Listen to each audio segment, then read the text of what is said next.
Louange et remerciement pour le fait. Amashimwe no guhimbazwa kubwo dushobora kuronka ibi byizigiro bizima tukaba tuzi yuko ibyo umwami yasezeranye byose arabigumako. Imbere yo gusenga nifuza ko dusomera hamwe imirongo 3 yo mu byanditswe byera mu gitabo c'umusiguzi igice ca 3 Umusiguzi 3 umurongo wa 11. Ikintu cyose yakiremye ari ciza mu gihe cacu kandi yashize ibyiyumviro bihoraho mu mitima yabo. Naho umuntu adashobora guserangura igikorwa Imana yakoze uhereye ku itanguriro gushitsa ku iherezo. Umurongo wa 14. Ndazi yuko ico Imana ikora cose kizokwamaho. Nta kintu gishobora kongerwa kuri co kandi nta kintu gishobora gukugwa kuri co. Imana niyo yagikoze kugira ngo abantu bayubahe. Umurongo wa 15. Ikiriho nico cahozeho kandi ikizobaho naco cahozeho kandi Imana isubira kugarukana icamaze guhita. Ushikano rino jambo ry'Imana ryera y'igiciro twese turemeranya nano majambo turashobora kuvuga co kimwe muno muvuga butumwa hano natawe yuko ivy'Imana ikora byose bifise igiciro gihoraho. Turashobora kuvuga tuti ibyo ikora byose ibyo yavuze byose biguma bifise ububasha bwabyo. Nta numwe afise uburenganzira n'ububasha bwo guhindura ico arico cose. Turashaka kumatana n'ibikorwa byose by'Imana n'amajambo yose y'Imana. Turashaka kuyumirako. Turi hano uno munsi mukundi gusha tumuhe ibyubahiro, tumuhimbaze kandi tumusenge. Ndizera yuko aduhezagira kandi niba twaje hano imitima yuguruye kandi imitima yifuza, Imana iraza kuduha ibyo twifuza tubihahamiye. Ndizera yuko icyifuzo cacu kimwe nuko twosa nawe, sivyo bagenzi banje bakundwa? Ego umwe mu baririmbye ararimba ati Yesu nifuza gusa nawe, nico cyifuzo canje nawe, nico naco niyo nyota yanje. Ndifuza ko ariyo nyota yacu twese gusa nawe. Atugirire ubuntu byiwe muri no saha, aduhezagire. Turahaguruka kugira dusengere hamwe. Data wo mwijuru, mu bwina bw'imitima yacu turagushimiye kubw'ubuntu bwawe, kubwo bwizigirwa bwawe. Turagushimiye mwami kubw'ijambo ryawe ryera ry'igiciro. Natwe nta kindi twokora kiretse gutangara hamwe n'uno muntu w'Imana tuti twamenye yuko ivyo Imana ikora byose bifise agaciro k'ibihe bidashira. Nta numwe yogira ico yongerako, nta numwe yogira ico yokurako. Imana yabikoze gutyo kugira ngo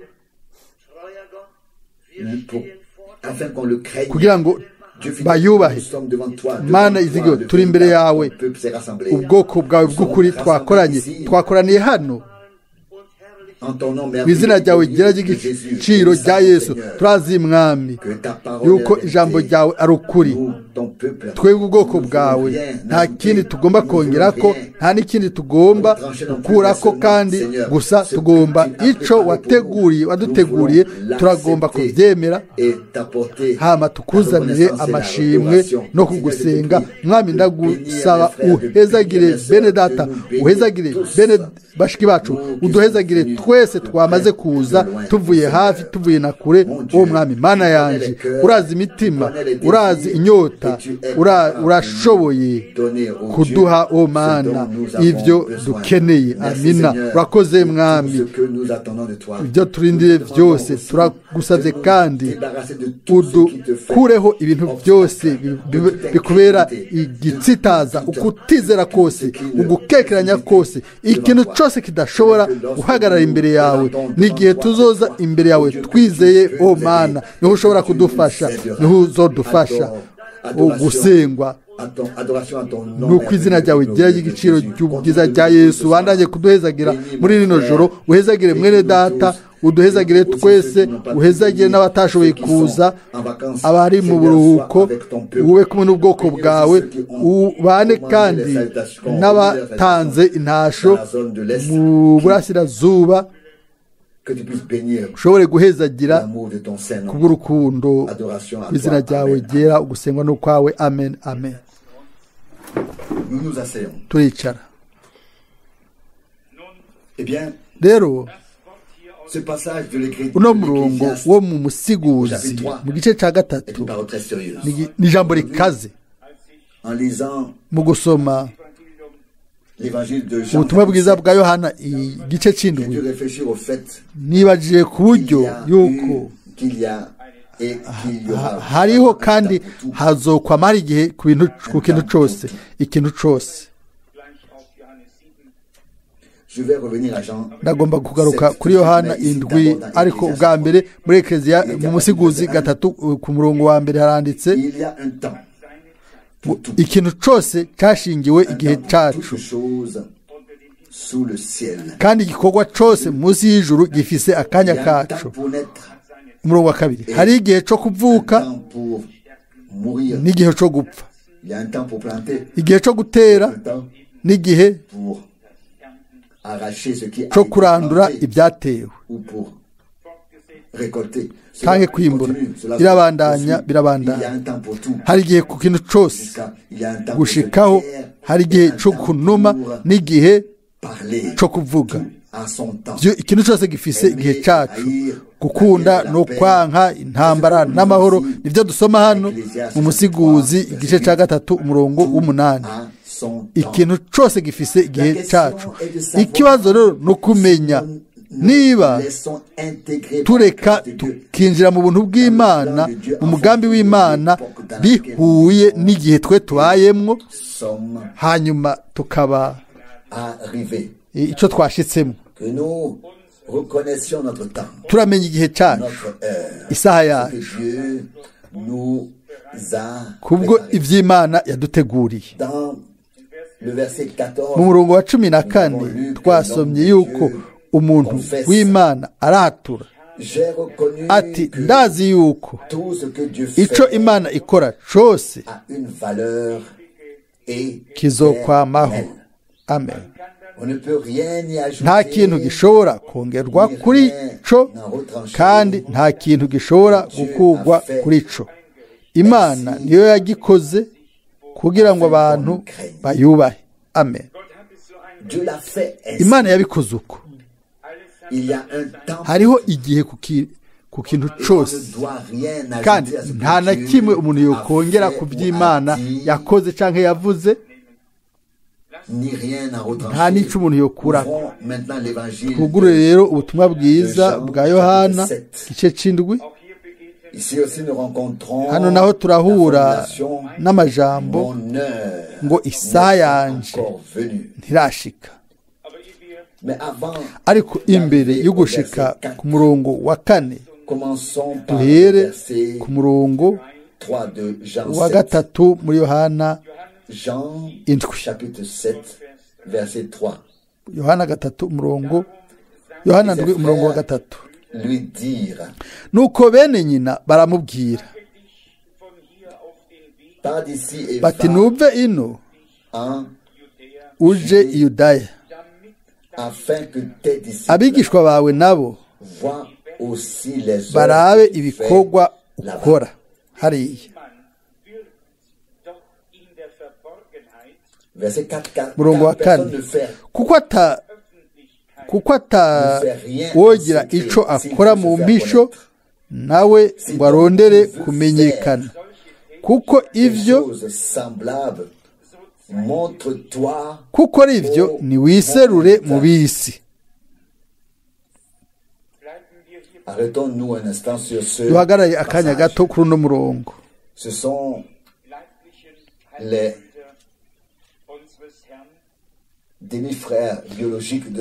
Bari bene nyina b'umwami Yesu ku mubiri, barabonye ibyo akora. Kumbure no soma mu butumwa bwiza bwa Luka canke ni muri Mariko canke Matayo na hantu runaka, ni bene nyina.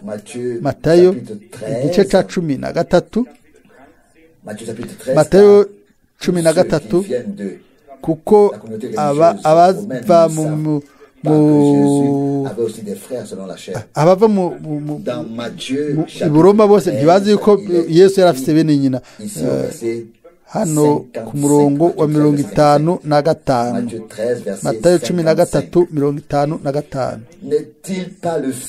mbega si wa mwana w'umubaji, nyina ntiyitwa Mariya, kandi abavukana nawe si Yakobo na Yosefu na Simoni na Yuda? 56, bashiki biwe ntibari iwacu bose? None ibyo byose yabikuye hehe? 57, ibyiwe birabatsitaza. Yesu arababwira ati umuntu avugishwa n'Imana ntabura icubahiro atari mu ntara y'iwabo no mu nzu y'iwabo. 58, kandi nta bitangaza vyinshi yahakoreye kubwo kutizera kwabo. Dusubire kuri Yohana 7. Ibyo bari bamubwiye byari byiza. Umwami ntiyategeza gukorera mu mbisho, atari gusa imbere y'abantu bakeyi, yategeza kubikorera ahabona, yategeza kubikorera ahantu hose ibyo yakora.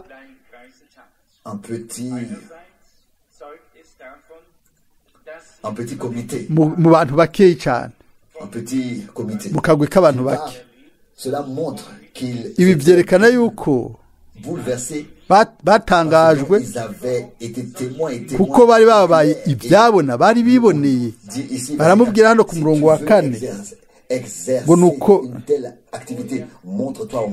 nimba ugomba gukora ibintu nk'ivyo niwiyereke ab'isi, kuko nta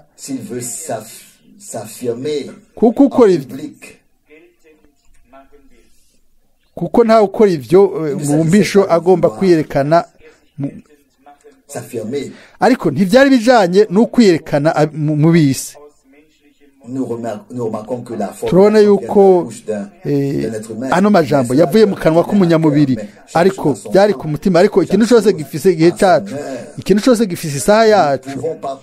Turashobora kugenda kuraba mu isezerano rya kera ryose n'isezerano rishasha. Ikintu cyose cyagize umwanya wacu n'isaha yacu. Gihe umwami wacu yateza kuvuka, itegeko ry'uwitwa Auguste yategetse ngo habe rusasuma, kugira ngo haboneke yuko yavukiye i Betelehemu, kuko abo bantu bateza kuduga i Betelehemu. Ibyo byose kubera isaha yari yashitse. Kandi imbere y'Imana byose birahuza, bihura n'ibihe, abantu, amasezerano, byose birahuza imbere y'Imana. Imbere y'Imana ibintu ntibisabagiye kimwe n'ikindi, ariko birunganira. Igihe Imana yaha isezerano Aburahamu kwizosohora ubwoko bwa Isirayeli nyuma y'imyaka 400, ibintu byose byari byamaze gukorana. Ibihe byari byashitse, umugabo yari ngaho, ubutumwa bwari ngaho. ikiganza cy'iburyo cy'umwami cyari kiri hejuru, byose byari byamaze kuja mu kibanza. Nivyo tubona kandi tubandanya kubona.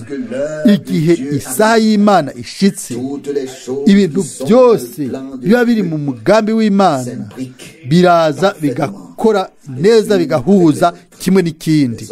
Abantu, ibihe, ijambo ry'isezerano, ubutumwa, ikintu cyose gifisemo umugabane kigiramwo igihe mu gihe c'Imana,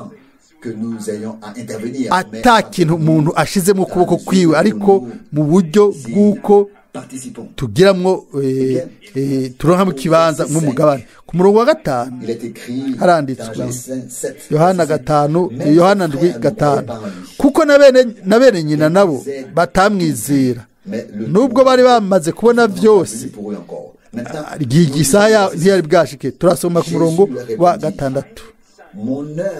Maze Yesu arabishura ati, igihe canje ntikiragera, ariko igihe canyu co cama kiriho. Umuntu yibaza ngo igihe cama kiriho. Umwami aravuga ati, igihe canje ntikirashika, igihe canyu cama kiriho. Two kwifuje gukora ibintu byose mu gihe cyari cyo cyose, ariko nta na kimwe gikoreka. Ariko iyo isaha y'Imana yageze, ibijanye n'ibihe byose, ibijanye n'iby'ubwami bw'Imana byose bikaba byamaze kwegerana, byose bica bikoreka, byose bica bikoreka. Ata muntu akeneye gufasha. Ikintu kimwe tuba dufise cyo gukora ni kimwe, ni ukuja mu nzira gukorera umwami, kumwizera no kumukurikira, kuko isaha yiwe iba yamaze kugera. Umwami Yesu arabishura ati, isaha yanje ntirashika, ariko mweho isaha yanyu yamaho, igihe cyanyu cyamaho.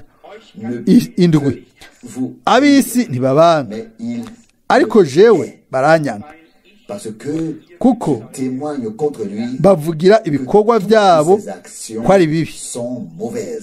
Amina. 8, mwebwe nimuduge kumara iyo minsi mikuru, ariko jeho sindayidugako, kuko igihe canje kitaragera. Mwibaze ko mwibaze umunsi umwe aho haheze iminsi 3, hanyuma acaragenda aravuga ati, je sinja kuri uwo munsi mukuru. Saa yiwe ntiyari bwashike, agahe ntikari bwagere. Aravuga ku murongo w'8 ati, mwebwe nimuduge kumara iyo minsi mikuru, ariko jeho sindayidugako, kuko igihe canje kitaragera. Uko tubivuga, bamubonye umubonye iminsi 3 inyuma, twari kuba mu bantu bari ko barumva, tukaba twari twumvise ngo muje sinja ku munsi mukuru, kuko igihe canje ntikirashika. Twumvise ibyo, hanyuma tukaja tumubona mu munsi mukuru, twosha twiyumvire iki. Acarabandanya avuga hano, ndabandanya gusoma murongo w'9. Ababwiye ibyo aguma i Galilaya. 10, bene nyina bamaze kuduga i Yerusalemu kumarayo iminsi mikuru, nawe araduga. None mwivuga ko iki? Nawe araduga. Urabona, nk'umwana w'umuntu yari umuhanuzi, yashobora gusa kuvuga iby'ukuri. Mu gihe gishitse yateza kurindira yuko byose bimere nk'uko bitegeza kuba bimeze. Igihe azokwiyereka hajya i Yerusalemu, azohaseruka mu gahe k'iminsi mike, igihe cyari cyamaze gushika. Bagenzi banje bakunzi, bene data, twobaye tunezerewe yaba twashobora kwiga kuri kino cigwa mu bwina, tukagira n'intege zo kuvuga tuti, oya, isaha yanje irashika naho abantu bashaka yuko nkora ikintu runaka oya Jesse nduga mweri mugende hanyuma kuko nabivuze iminsi 3 inyuma ari hajya isaha yari yashitse kuri we utizera cazunza umutwe akavuga ati oh mbega uwo ni wa mwami wacu ntiyarazi yuko aza kuza ku munsi mukuru umuntu yobandanya no kubaza ibibazo oya sivyo turiko turakurikirana no munsi turiko dukurikirana kucimbere yuko kumenya yuko igihe c'Imana gitegeza kuba gishitse kugira ngo hakorwe ikintu runaka isaha ibimenyetso byose bitegerezwa guhuza neza bikarorana naho rero niho igihe kiba gishitse twebwe turashobora kubona bamwe baduze ku munsi mukuru umwaha wundi hariya turashobora kuvuga tuti nk'abantu b'abarorerezi tutego isaha yacu ntirashika abandi bose bariko barakora umunsi mukuru bamaze kugira umunsi mukuru mwiza ibikorane vyiza natwe ntawe udutahura ntituzi imbere n'ingene ibintu biza kugenda n'ingene biza kubandanya twumva turi abanyamubiri birashoboka yuko tudafise uburongozi tutazi n'ingene ibintu biza gutera bigenda siko bimeze siko oya twitafise uburongozi turazi n'ingene ibintu bizobandanya gusa kandi turazi yuko ivyo bibandanya gusa hamwe n'Imana turazi yuko dutegerezwa kurindira isaha yiwe n'umwanya wiwe nimwibaze ko umwami wacu avuga hano ngo nimugende jewe sinza kuza ku murongo wa 10 havuga ngo bene nyina baduze nawe araduga ndasubira gusoma umurongo wa 10 bene nyina bamaze kuduga i Yerusalemu kumara iyo minsi mikuru nawe araduga ntibonekeza ariko agenda nk'uwomba maze abayuda bamurondera muri iyo minsi mikuru bati mbega wa wundi ari hehe haba ibyongoshwe byinshi mu ishengero bamuvuga bamwe bati ni umuntu mwiza abandi batoya arazimiza abantu bibaze kubijyanye n'umwami wacu sinabisomye mu kinyamakuru nasomye muri Bibiliya umwami umwe ibyumviro bitandukanye mu bwoko hano haravugwa ngo mu bantu bavuga byinshi kuri wo mu bwongoshwa mu buryo ko buri kose ntaco twohinduka niko byari bimeze kuri Aburahamu yaba Mose yaba uwo ari we wese Imana yatoye igakoresha igatuma ikamuha ibango yari mu bwami bwiwe no mu mugambi wiwe nk'umuntu ari imbere abo bantu babaye abo abantu banegura ubu rero niko byari bimeze ku mwami kuri Yohana Umubatizi ku bandi bahanuzi ngo cyari kinyeshamba ntiyanywa ntiyajya nk'abandi ntiyambara nk'abandi yambara urushato rw'intama hano turasoma rero ku mwami wacu ngo mwigugu ry'abantu bamuvuga ko byinshi nta kundi birambabaza kubisoma ku mwami wanje umucunguzi wanje ibishikira birashikira neza neza kuri jewe we byamushikiye bitategeza kumushikira yafashe ikibanza cacu yaciye mu nzira yacu iyo twateza gucamo Igetsemane gushika Golgota kuva avuka gushika bamubambe nta numwe yamutahuye bamuvuga ko byinshi bamwe baravuga bati n'umuntu mwiza mwarabonye ibyabaye yuko impumyi zabonye abanyamibembe bahumanuwe, abanyabyaha babonye amahoro, batashe bahezagiwe bakize, bahariwe ibyaha. abo bantu rero baravuga bati n'umuntu mwiza. turabandanya hano, abandi bati oya, arazimiza abantu. yego, byumviro birashobora kuba bitandukanye ku muntu n'uwundi. nimunyemerere mvuge kino cyo kugabisha abo bose b'Imana baramenya mu bihe uko bimeze kose, bamenya uwo Imana yabarungikiye iminsi yose, ntibahagarara ku by'inyuma. oya, bagira ugufatanya n'Imana, baba bazi ibyo bahawe. bamwe baravuga bati n'umuntu mwiza, abandi batoya, arazimiza abantu. birakwiye yuko umuntu yishushaniriza ibintu nk'ibi. umwami w'abami, umwami wacu aje mu biwe, abiwe ntibamwakiriye. Yohana wa mbere 11. bamufata nk'umunyamahanga mu gihugu. ubukozi bwiwe bwatahuwe nabi. byari bijanye n'isabato n'ibi n'ibindi, niko bavuga. abanyabwenge b'ibyanditswe bari bazi neza neza igihe cyari gikenewe,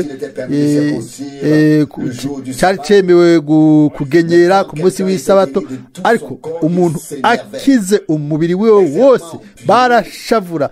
inyuma baboneka ko ari abubaha Imana, ariko imbere bari bagaragara atagufatanya n'Imana.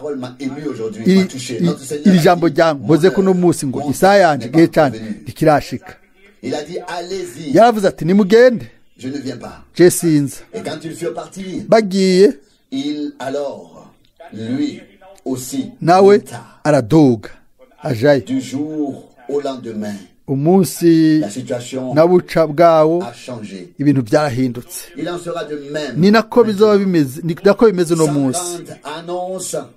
atagutangaza guhambaye, atana amajambo menshi, Imana izosohoza umugambi wayo hamwe n'ubwoko bwayo. mu gihe cya nyuma ibintu byama bigenda byihuta. imbere ni ukurindira umwanya muremure cyane. turazi yuko uhereye mu minsi ya Adamu hari harindiriwe ukuza kwa mbere k'umwami. imyaka 4000 yaraheze. igihe gishitse ibintu byari byanditswe mu ijambo byarasoje, birihuta n'ingoga, kimwe inyuma y'ikindi. ni nako bizomera n'ubu. ibihari byinshi ibi bari biri mu bantu.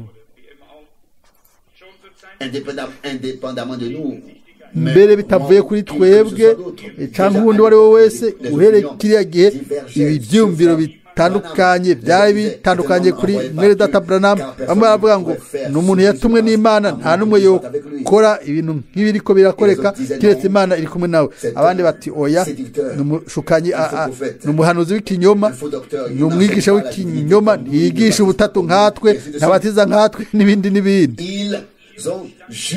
baciye urubanza bivanye n'uko babona ibintu, ariko bitavanye n'ibyanditswe byera. dutegereza kuraba ibintu by'Imana tubirabira hejuru atari hasi. birahambaye cyane. birakwiye yuko umuntu ahagarara mu rufatiro rw'Imana, niho ashobora kubona ibintu by'Imana ku munsi w'Imana, mu muco w'Imana. hanyuma ntavuge imvugo y'amadini, ariko avuga imvugo y'Imana, imvugo y'ijambo ry'Imana.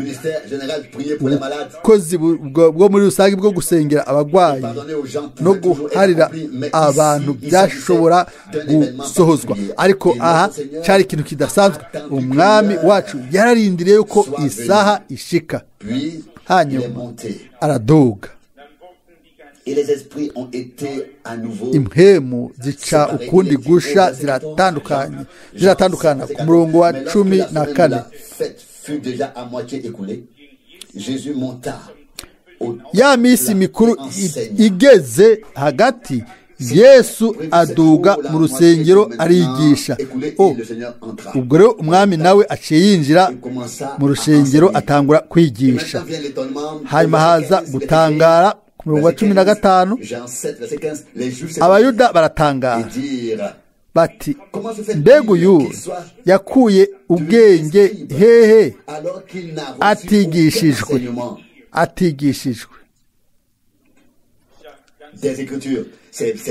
Ni byiza yuko babajije icyo kibazo, none ubwo bwenge abukura he? Ubwenge bw'ibyanditswe? Wewe yavuze ijambo ryose, iryo abahanuzi bavuze ku minwa yabo rikandikwa. Wewe avuga agakora. Wewe Yehova mu isezerano rya kera yabaye Yesu mu isezerano rishasha. Ubu rero abantu bariko baribaza, none ubwo bwenge abukura he? Ubwo bumenyi bw'ibyanditswe abukura he?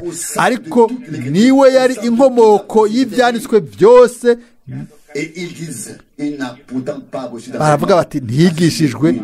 Yego nivyo, ntiyigishijwe iwanyu. Iwanyu ntiyagiye kwigayo, nivyo.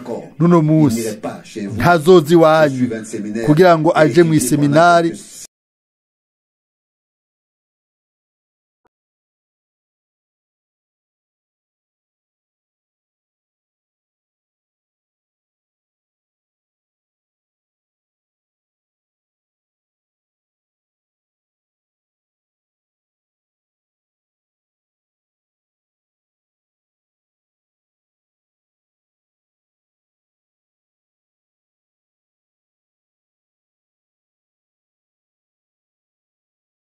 Tuba abakonje canke ibinebwe, iyo tuje mu ikoraniro tuza guhura n'Imana, kumva ijambo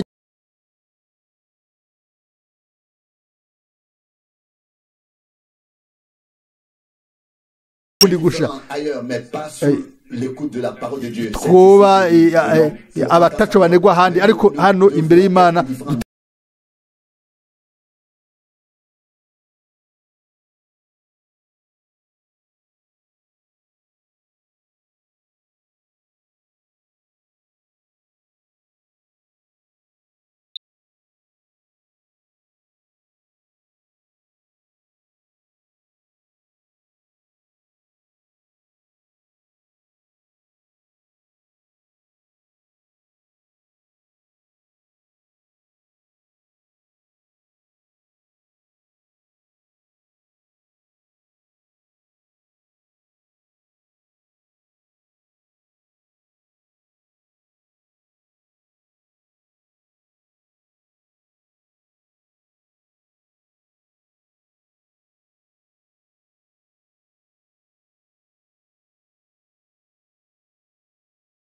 ijambo ryayo. Mu ijambo ryayo hari amasezerano, kandi ayo uko kwizera gufatiye mu masezerano y'Imana. Aho rero tukaca duhuzwa n'Imana, tukaba twiteguye kurindira isaha iyo yateguriye ibintu runaka. Yesu aravuga ati, inyigisho zanje ntiziva kuri jewe, ariko ziva kuwantumye. Hano naho avuga nk'umwana w'umuntu. Mu buzima bwiwe bwo ku isi yashoboye yerekana hano nk'umuhanuzi uwo Mose yari yaravuze akandikako ngo Imana izohagurutsa muri mwebwe umuhanuzi nkanje. Umuntu wese atazokumva uwo muhanuzi azokurwa mu bwoko bwa Isirayeli. Mu gusubira mu byagezwe 15, mashobora no kubisoma mu byakozwe n'intumwa. Petero abivuga mu butumwa bwiwe mu byakozwe n'intumwa 3 umurongo wa 21 yisunga Yesu. Byakozwe n'intumwa 3:21 du rétablissement de toutes les choses que Dieu a annoncé par la bouche de ses kandi prophètes depuis les temps anciens. Verset 22. birakwiye ko ijuru rimugumya gushika igihe cyo gusubiza ibintu byose. Vous suscitera d'entre vos frères un prophète comme moi. Vous l'écouterez dans tout Mose ce koko qu'il yaravuze ati vous uhoraho imana azobahagurukiriza umuvugishwa nawe mubi wanyu ameze nkanje, uwo muze mumwumvire mu byo azobabarira byose, kandi umuntu wese atazomwumvira très sérieuse. uno avugishwa n'Imana azorandurwa mu bantu. Abayuda batezwa kumenya yuko Mesiya azoba ari umuhanuzi, kuko Mose yari yabivuze gutyo. Batezwa kuba babizi. Ni kimwe mu masezerano ahambaye mu isezerano rya kera. Raba rero ukugabisha gukomeye. Mutegerezwa kumwumviriza mu byo azobabwira byose, mu byo azobabwira byose. Harahiriwe abumva gushika uno munsi ibyo yavuze. Atari gusa bituraba gusa inyuma tukibaza ngo kubera iki batumvise kiriya gihe. Uno munsi umwami ariko atubwira aya majambo nyene nkaya kiriya gihe. Uno munsi dutegerezwa kumwumva mu byo atubwiye byose. Atari gusa iyo bitumerera neza, atari gusa iyo bitubereye, ariko nk'uko byanditswe hano ngo mutegezwa kumwumvira, muteza kumwumvira mu byo azobabwira byose. 23. Kandi umuntu wese atazokumvira uno avugishwa n'Imana azorandurwa mu bantu. Musi uzoshika aho bizogaragara yuko abo bose batumviye umwami, batamwumviye, bazobona ukumarama, bazogira ubuzima bwo kumarama. Imana ikeneye abahungu n'abakobwa, abakobwa bamuzanira bayitera umunezero. Bumva umuntu wese afite abana arazi ko atakintu kibishe nko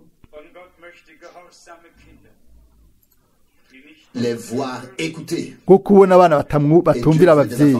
Imana ikeneye abana bumva, bumviriza kandi bakizera, bakumvira, bagakora ibyo yakoze. Tugaruke ku butumwa ku murongo wo mu butumwa bwiza Yohana 7 umurongo wa 17. Niba hari ugomba gukora ibyo uwo akunda, azomenya izi nyigisho ko zavuye ku Mana. Uru ni rwo rufunguruzo rwa bino bintu. Mu minsi yacu uno munsi naho nyene ibihari byose birarenze. Hari gusa ikibazo umuntu ateza kwishura.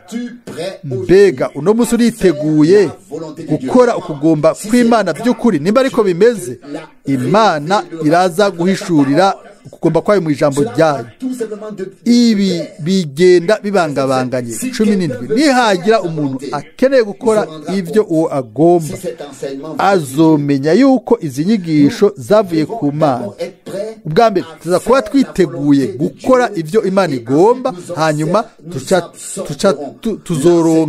tuzoshobora kwakira inyigisho zivuye ku Mana. Tuzoca dutahura yuko atari umuntu yatubwiye, ariko n'Imana yatuvugishije ikoresheje iminwa y'umuntu. Birakwiye ariko ko imbere mu mutima tubanza kwemera, tukavuga tuti ego Mana, ego ku ijambo ryawe, ego kugomba kwawe. Nubwo hari ubukene bwose n'ibyo dukenye, ibyo twiyagiriza, ariko tutaramira amaso ku Mana, tukamenya yuko igirira imbabazi, ubuntu abayirondera, bakaronka ubuhungiro muri yo, bakaba bashobora gukurikira inzira zayo. Umurongo wa 18 aravuga ati, uvuga ibyo yigeneye aba yironderera icubahiro, ariko urondera icubahiro c'uwamutumye niwe w'ukuri, kandi nta kugabitanya kuba kuri muri we. Ibi nabyo nyene biracafise agaciro uno munsi. Uvuga uyigenye arondera ibyubahiro byiwe, arwanira inyigisho ziwe, arwanira ibyo yavuze, akingira urufatiro rwiwe, uruhagararo rwiwe. Ariko uvuga avugishijwe n'Imana aba umugabane wa gahunda w'Imana. Nta na kimwe cyashobora kuduhagarika umutima kiretse gushishikara imbere y'Imana muri bino bihe bikomeye kandi bigoye. Tukavuga tuti, Mwami mwizigirwa, utugirire imbabazi kubw'urukundo rw'izina ryawe, kubw'urukundo rw'ijambo ryawe.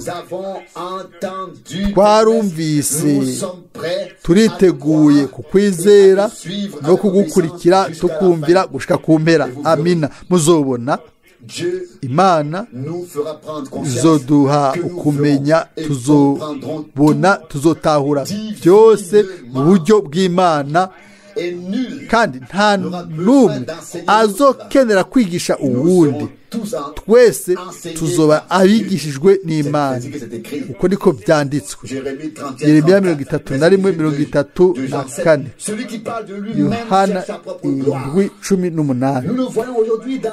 Urondera ibyubahiro byiwe. Turabibona uno munsi mu isi yose. Kumbure abantu bararondera ibyubahiro imbere y'abantu, kumbure batabizi, bo bakubaha abantu bakabashira hejuru kugira ngo ubwabo baronke ibyo byubahiro. None uno munsi ninde arondera ibyubahiro bivuye ku Mana?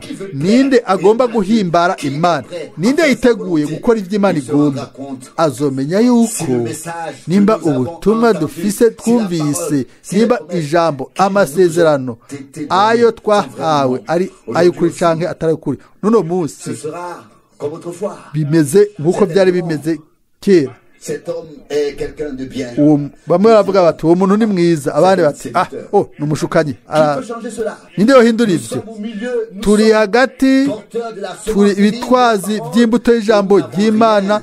Nta na kimwe duhuje n'ibivuye iburyo cyangwa ibubafu. Bamwe baranka gushika ku rupfu, abandi bagakunda gushika ku rupfu. Ninde yohindura ibyo? Bamwe baremera, abandi bakanga. Ni inzira z'Imana, ntaco twuhindurako. Ubu rero reka ndabivuge ndekanye. Umugore yanguye mu nda, arandamutsa i Chicago, yari afite imyaka 92, avuga ati, mwene data Frank, twama turonka ibyanditswe byera guhera imyaka n'imyaka. Jewe sinari nzi yuko nza kukubona ku isi. Arandamutsa, arangwa mu nda, arambwira, arashima, aravuga ingene ashima. Narumva merewe nabi. Twe turi iki? Twe turi bitwazi by'ijambo gusa. Mbega hari umutahe runaka twashoboye gushiramwo? Ninde yakoze ibyo byose? Si ni kubw'ubuntu, kandi ndabyongeye, ni kubw'ubuntu. Niho dushobora kubona, niho dushobora kumva, niho dushobora kuba twiteguye guceceka, hama tukavuga tuti, nimugende mwese, isaha yanje je ntirashika. Mu biseruka twokwifuje ko bose bagire ibintu byinshi ku munsi mukuru, bavuze umuziki, baniyamamaze. Twebwe nta kugomba kwacu dufise, nta nzira y'iwacu dufise bwite dukurikira. Ntituvuga iby'iwacu, ntitwivuga.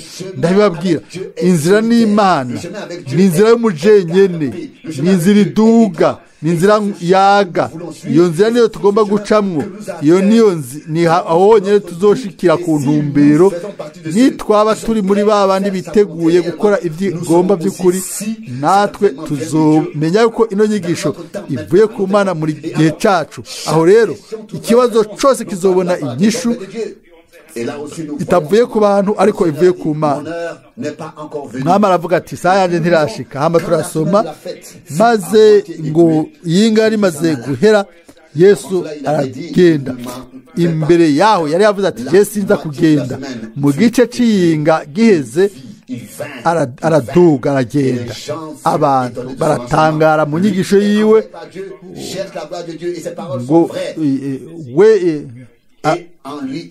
muri we nta kugabitanya kwari kuriho gushika kuno munsi. Yohana 18:18. Niko byamye bimeze guhera kera no ku mpera, niko bizaba bimeze. Ijambo ry'Imana rirashobora guca mu mihora, mu nzavya z'intege nke. Ndabisubiyemo kuko nabivuze ku ntango, ariko sugwavya gugwiva, ariko ni imbuto y'Imana. Ijambo dutwaye niryo rifise akamaro.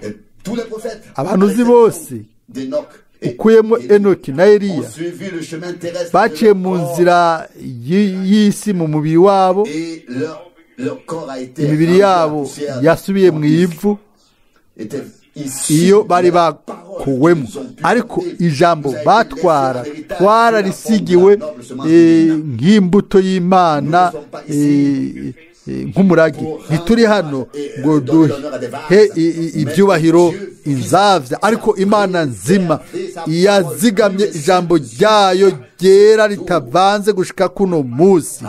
Amina.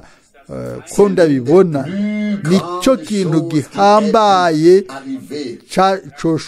cyashoboye gushika, yuko Imana muri kino gihe c'ugwijiji yashoboye kuducecekesha, hanyuma dushobora kwicara ku birenge bya Yesu twumva ijambo ryiwe.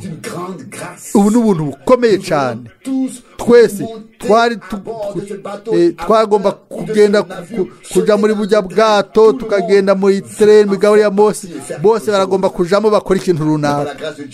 Ubuntu bw'Imana twashoboye guceceka gushikaho isaha y'Imana idodora. Ndazi yuko igihe yadodora kuri jewe, nawe urazi igihe yadodora kuri wewe. Mu bintu byose byava iburyo n'ibubafu ngo bitwoshe, watawe yuko buno butumwa buvuye ku Mana. Amina. Kandi ko iyo nyigisho ije ivuye ku Mana, ko umuntu arugitswe n'Imana yaraserutse muri no misi yacu. Hari abantu bavuga ngo Yesu arampagije.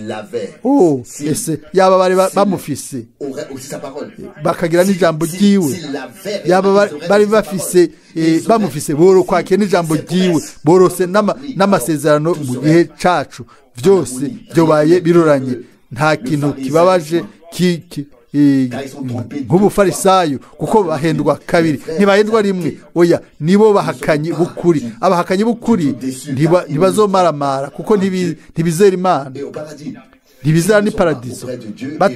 Batari kumwe n'Imana canke mu ijuru, ntibizobatangaza. Ariko abari bose bari barindiriye yuko bazojayo, hanyuma ntibazojeyo. Uno munsi iragomba kutubwira, iragomba kutwereka ko turi mu mugambi wayo, ko tudateza gukora ibyo tugombye igihe tubigombye, ko duteza kurindira mbere naho ibintu byaba bimeze neza byose, bikaba bimaze bose bamaze kuja mu munsi mukuru, twe turindire isaha y'Imana ibanze igere kuri twebwe. Ntibyoroshe. Mwibaze kuri mwene data Branham ingene yarindiriye ibintu bikagenda imbere yuko isaha y'Imana igera. No munsi kandi nasomye mu kimatanijwe ca mbere ingene Imana yateguye neza mu buryo bwiza. Aravuga ati, nari gukora ikosa rikomeye uno munsi iyo mpemu w'Imana atamanuka mu cumba mu gihe saa sita, hanyuma ntabi bishurire. Muntu w'Imana yari amaze kusoma ibindi byinshi yagomba kuvuga ku kimatanijwe ca mbere bitari bijanye no guhishurirwa. Avuga ati, yashitse nko mu masaha ya saa sita, ataho niho nabihishurirwa. Bakunzi banje, nawe yari umuntu, nta na kimwe yashobora kuvuga kiretse Imana ikimuhishuriye.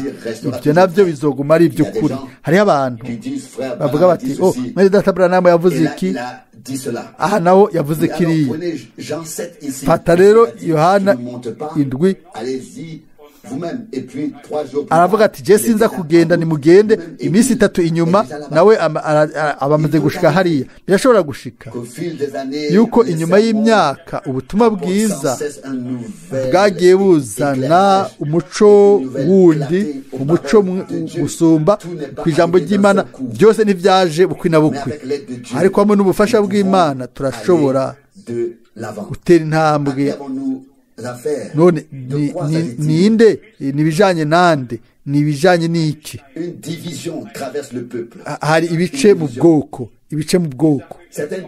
bamwe bavuga ngo byose bimeze neza n'ibyo twumva abandi bati byose bimeze nabi ku byo twumva wewe uhagaze je mpagaze nimba uri ku ruhande rw'Imana uri ku ruhande rw'ijambo ryayo ukizera amasezerano yiwe ugafatanwa n'Imana muri kubwamwe yera bitameze gutyo aho rero wizera inyigisho z'abantu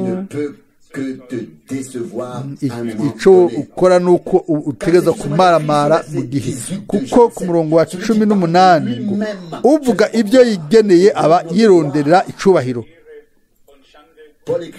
Paulo arandika muri Korinto ngo hagati y'ivyubahiro no gususuzugurwa ni ivy'ukuri Abikorinto wa 2:6 umurongo w'8 murazi aha n'umwami wenyine akubwira ni wambarira mu karorero gafadika mu karorero k'ubuzima arashaka yuko atumenyesha atubwire twese hamwe ati bantu banje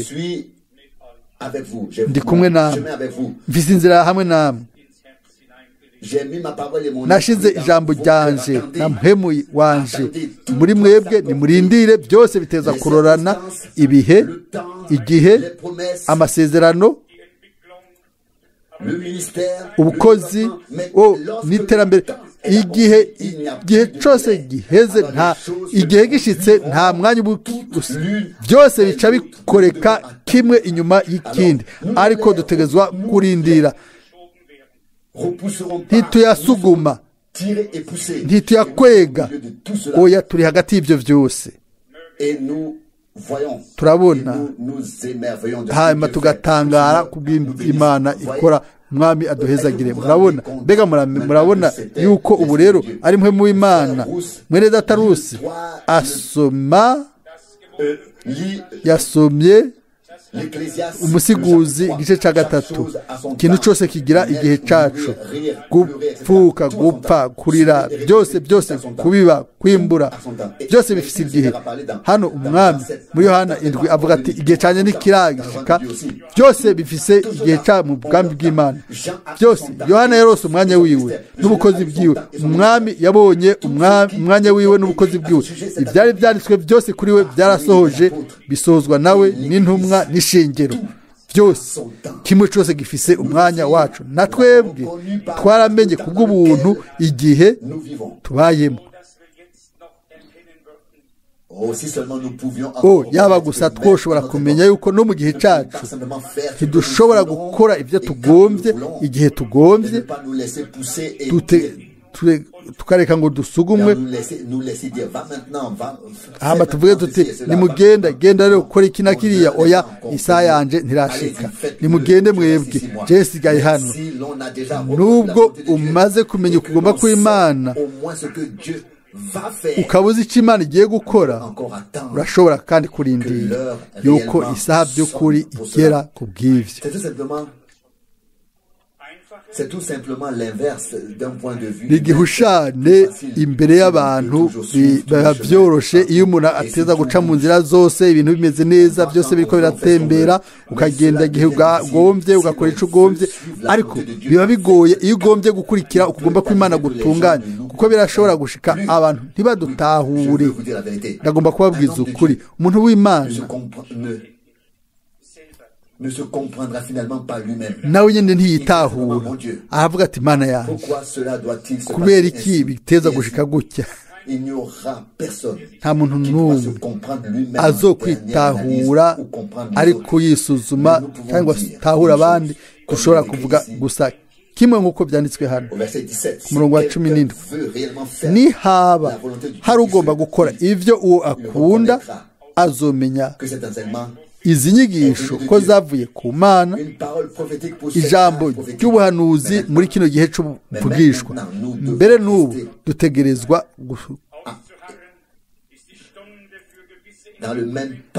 kuguma mu ntambwe imwe n'Imana, tukabandanya gushikaho igihe runaka cy'ibihe byagenwe bizoshika. Aho rero ni igihe isaha y'Imana niyashika, igihe kizoba cashitse kuri wowe no ku bwanje. Ibihe byanyu byashitse, ariko jewe isaha yanje ntirashika. Nimuduge, je ndaguma hano, hanyuma nawe isaha yiwe imaze kugera acaraduga.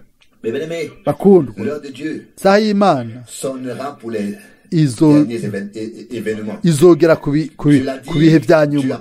Mana yaravuze biguma ari iby'ukuri, ibihe bidashira. Niko byanditswe hano. Imana yatanze isezerano hamwe natwe igorogota, kandi isezerano ryose ni ego kandi ni amina. Mu mitima yacu hariho ukwemera. O Mwami, ingene uri umwizigirwa, ingene uri umunyembabazi, watuzanye mu buruhukiro, nawe waduhishuriye ijambo ryawe. Ubu rero watumenyesheje ibyo ugomba.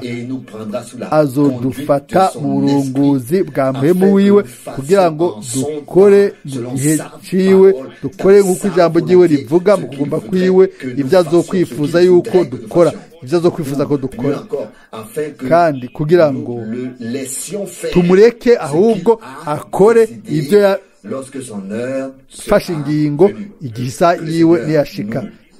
Umwami atwirure, aduhumurize, adukomeze, adushinge kubwa kino cigwa, dushobore kugenda tuje imbere mu kwizera no mu kwizigira no mu busizi bw'amanga, tuzi ko wa Mwami nyene ari hagati yacu. Umugambi we awusohoza neza kubw'ubuntu turashobora kugiramwo umugabane. Amen. Amashimwe aba y'Umwami kubw'ijambo ryiwe ry'igiciro. Sinzi ingene ibi byagenze kuri mwebwe, ariko jewe noshobora kuvuga nti amina ku ijambo ryose iryo twumvise. Byari by'ububasha, byari bikomeye, byari by'ubwiza kuri twebwe, kuri jewe. Turabona yuko Imana ikora ibyo igomba. Nta muntu n'umwe yoyisuguma, nta muntu n'umwe yomubwira ibyo ategerezwa gukora. Naho abantu bagerageza kumusunika, we ntiyemera gusugumwa. Akora ibyo agomba igihe yabigeneye, imbere y'igihe bishitse. Ingene ari byiza, ni iby'igiciro. Mu gihe ciwe, mu isaha yiwe ugomba kwiwe kurasoza, atari igihe abantu babigombye, atari igihe we na jewe tubishatse. Bakunzi banje, ni ubuntu bwo gushobora kumenya yuko Imana ikora by'ukuri igihe ibishatse. Natwe ntitureka ngo twemere kuzimizwa. Turabona yuko mu gihe cy'Umwami wacu byasohoye neza neza ijambo ibyo twasomye hano mu Musiguzi 3:11.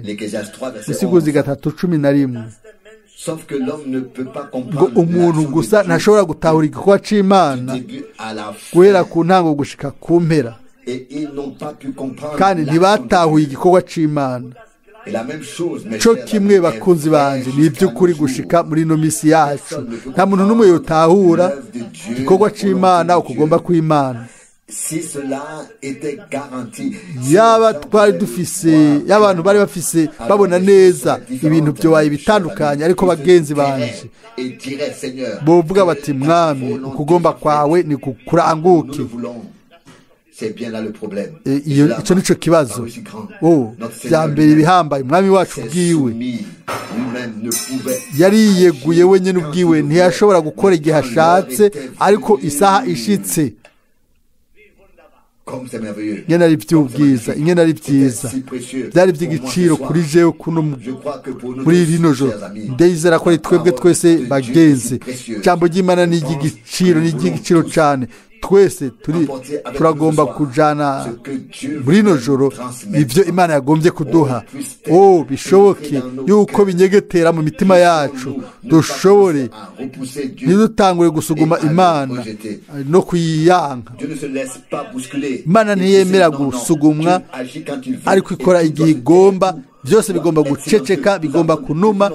Guhera kera twaragombye gukora ikintu runaka, nta na kimwe twagomba gukora kiretse Imana ibikoze. Kangahe twabonye mwene data Branham abantu baragomba kumusuguma bakamwosha ngo akore iki canke kiriya. Yashobora kuvuga ati ndazi ko ivyo bivuye kuri Satani. Yabivuze ijambo kurindi. Twabisomye hano ubushize mu butumwa bwiza. Murazi twe turagomba kuguma ku ijambo n'ubutumwa ivyi Imana yaduhaye mu gihe cacu. Nimba ari abantu no musi baturega yuko ubutumwa bwiza ngo ntituri ku byanditswe byera. Oya, Imana yabiduhaye ngo twiyuzuze navyo, ntituzimire mu nzira ija mu bwiza bakundwa. Abandi birababaza kumbure bakibwira bati ntabyo dukeneye, ibyo ntabyo bagikeneye. Turashobora kuvuga yuko twe tubikeneye. Amina. Dutegereza kubironka. Nibyo kurya by'inkukuma muri ino misi bakundwa. Mbega Imana yabitanze kuno munsi.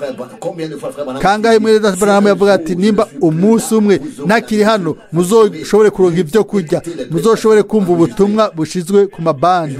Amina. Ndabibabwira buno butumwa bwiza imisi yose bumbera bushasha. Amina. Nubwo ububasha kandi bunkoraho igihe cyose.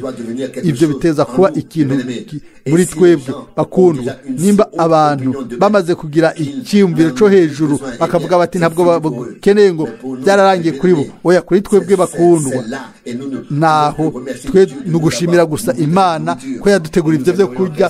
Two kwifuje kugumana n'ibyo byo kurya. Turazi yuko kubw'ubwo ubuntu ibyo kurya tuzoshikira ku ntumbero. Nta kindi twokora, biraduhagije iby'Imana yaduhaye ku buntu. Bagenzi, turangize. Ntacyo nagomba kongera ko umutima wanje wakozweho. Ndanezerewe, ndafite amashimwe ku bw'aya majambo. Biboneka yuko umengo ntacyo byari bimaze, ariko Imana iratubwira ikintu gihambaye gutyo, ikintu kidasanzwe. Bagenzi, neza nibyo dukeneye muri no misi.